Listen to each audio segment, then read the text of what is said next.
पत्नी मर गई तो शमशान पर ले गया, पत्नी को जलाया और पत्नी को जला करके अब परिवार के लोग रिश्तेदार सब आ रहे थे घर की ओर, ये भी आ रहा था घर की ओर।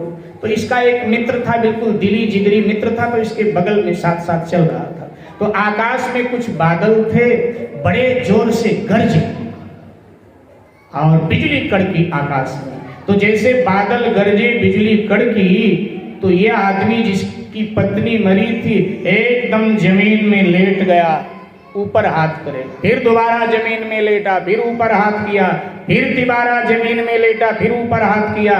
तो जो उसका मित्र चल रहा था उसने कहा, भाई साहब क्या कर रहे हो? बोला, भगवान को धन्यवाद कर रहा हूं। बोले, काहे का धन्यवाद?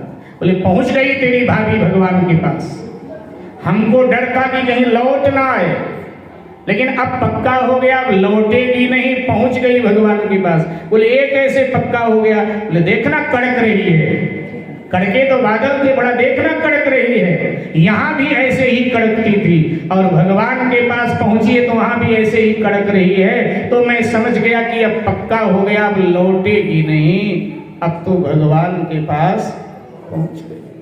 अच्छा, एक भाई की और पत्नी मर गई, तो पत्नी मरी तो अब अर्थी पे लिटाया और निकाल रहे थे बाहर शमशान के लिए ले जाने के लिए। तो जैसे घर से बाहर निकाला और बाईं तरफ मुड़े तो एक खंभा था, खंभे से अर्थी टकराई, अर्थी जमीन पर गिरी और वो उठकर बैठ गई। उसने कहा, कहाँ ले जा रहे हो? सबने कहा, अरे तुम मर गई थी। उसने कहा, मैं दोबारा जी गई हूँ, भीतर ले चलो।